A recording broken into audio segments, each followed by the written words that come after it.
normal attacks. One of the key ones is actually forward one. So forward and a front punch. It's very, very quick mid that travels very, very far, and he has a couple options he can do from it, including actually a grab attack. Another key one is forward 2, 1, 2, which is these dash-in punches, and he can actually link and do his command grab after it, or any other special move.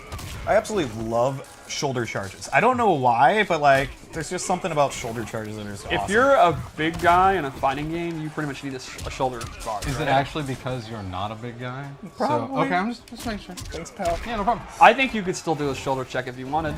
No, I would be horrible at it. We just People saw would be like, what are you doing? Ken do it. It's a big guy staple is the body splash. The big body splash. Another interesting one is back 2-2, which is an old school like 80s wrestling double axe handle. Clubbing blows. Yeah, just a big ass clubbing blow. And his normal attacks actually use a lot of his sand powers. Like you can see his down 4. He goes into the ground and it makes sand come up. And his hop attack, which is really cool. Ooh. He literally pounds sand. Pounding sand. And you can see his wake-up attack is very, very effective as an anti-air. Oh, that's It's awesome. a big sand explosion. Yeah, Ken got me with that earlier. So you can see for his normal attacks, he's pretty much just a bruiser. He just kind of goes to the mid-range and up close. Oh, that's a great point. I forgot that move. So he has 1-1-1 and then 1+3, which goes into this backbreaker. Whoa.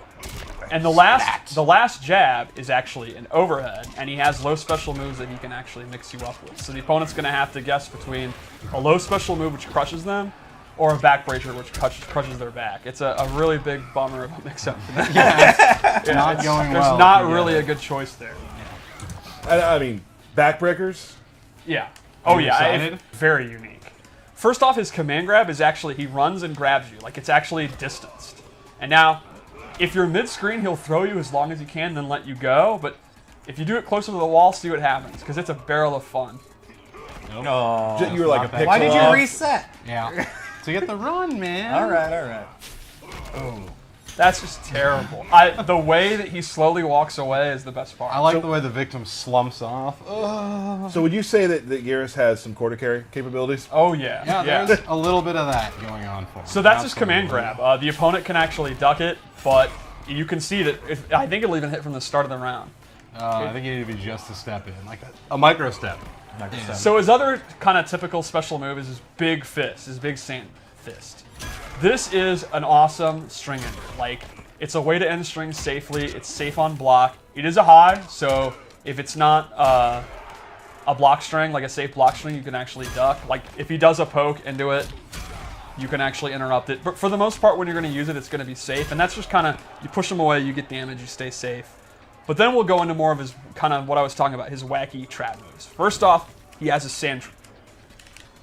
This does not auto-track you. You have to either do close, medium, or far, but it's one of a really good move to keep them out. He can kind of use that in the mid-range and predict that they're going to jump into it. He can use it far away if he thinks they're going to try to throw a projectile or they're going to try to do one of their long-range normals.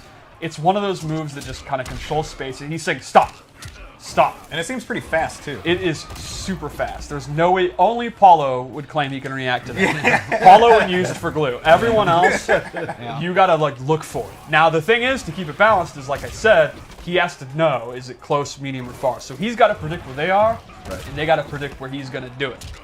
Another good space control move is his actual time stop, where he will actually... One of my favorite moves right now for the characters that we've revealed. It's extremely clever. So from about mid-range, he can do this, and it has like the hitbox like an aura around him, and the opponent is totally frozen and does not react to anything until it's out, but they will take the damage. So you can actually see he can do an uppercut, and it won't knock them away. They just take real chunky damage, and then once the time stops over, they then react, and he can actually get combos. And you may have mentioned this. It takes a bar. Yes, it And actually this is a takes move stamina. that isn't amplified. Correct. It takes a bar regardless. What Yes. more could you do to that move? Right? Like, Yeah. You also cannot 2-in-1 into it, so he cannot use it to like do easy combos. But it's a great punisher. It's a high risk move, but it's super high reward. I've had a lot of fun doing it on jump ins. Yeah, that makes sense. That's I mean, come on. That's so good. All right. Oh. So we made three loadouts just like Cabal, and they're kind of themed. All right, so this one we'll push them in, and this you can already imagine if you're a grappler, you know what this would be used for. Yep. They literally are forced to come into his grapple position. So he can be using his quicksand moves to control space. The opponent is sitting there; they're scared of the command grab. You put that out, and they literally come to be, and they have no choice. The second move we gave him is Sand Pillar, which is very similar to Sand Trap, except it goes up the length of the sky. He still has to do close, medium, and far, and that'll actually pop them up. And what's super cool is the amplified version. Puts it on a timer. You can actually see the hourglass. There you go. And when that's up, Pillar comes out. So the idea here is put the hourglass out, then you do his other moves, and the opponent, if they dare to go in, that delayed thing is going to pop them up. They're always worried that that's going to happen. Yeah, so that is an awesome space control one.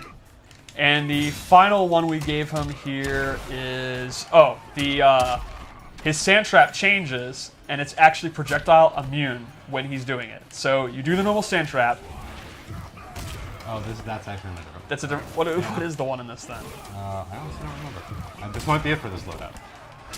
Is that 3 moves? No, that was just 2. Yeah, what are we forgetting? I don't know. It's my first day. Yeah, it's his first day on the It's my job, first Steve. day, man. All right, that's brutal.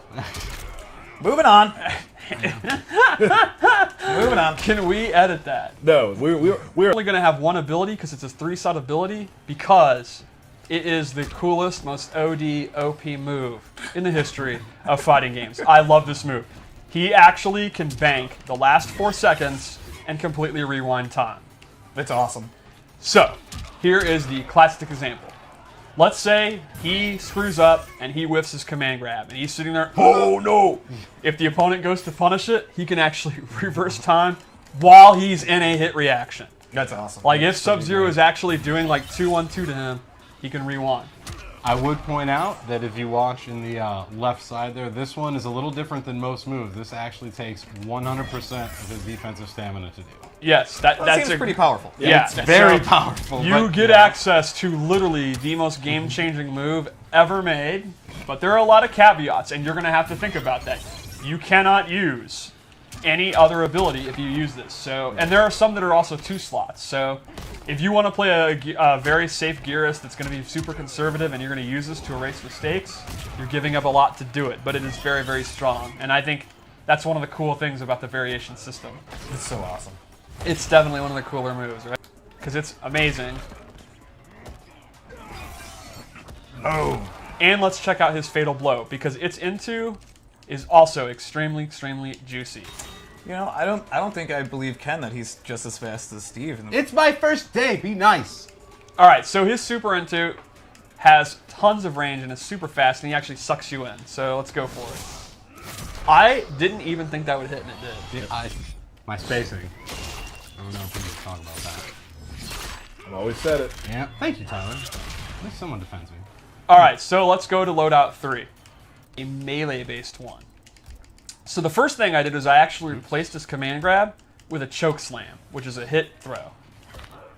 Now, one thing about Geras is he's not really like a combo master. He doesn't have a lot of pop-ups, but with this, he does. He can amplify it, and instead of throwing him on the spikes, he throws him into the sand portal and then gets a full combo. So, while you're giving up your key way of opening people up, you instead get a massive combo string that you can use to punish things or just use it in the neutral. And so if you're not really a grappler guy, but you think Geras looks really awesome. cool, Right. this is a great choice for you. Great news for you. Here's the move that you were looking for earlier. The projectile immune sand trap.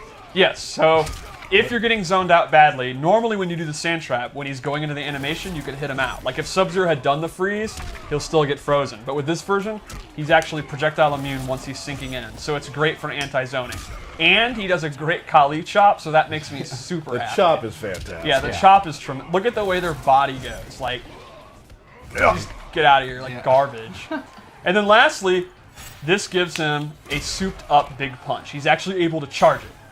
And the longer he charges it, the more damage it's going to do. And what's cool is it's actually stored. He can charge it up a couple of levels, let it go, go back to fighting, and the next time he uses it, it remembers how much it was charged. So he could kind of charge it up, make it do a lot more damage, not actually use it, go back to playing it, charge it up a little bit more, and then when he finally wants to cash in, boom. That was a lot of damage. Dirty. So that's an even bigger fist. Awesome. So he's got a big fist and then a bigger fist. So just like Cabal, it's how do you want to play? Do you Right. want to just go in with forward 1 and charge up your big fist and cash in for big damage and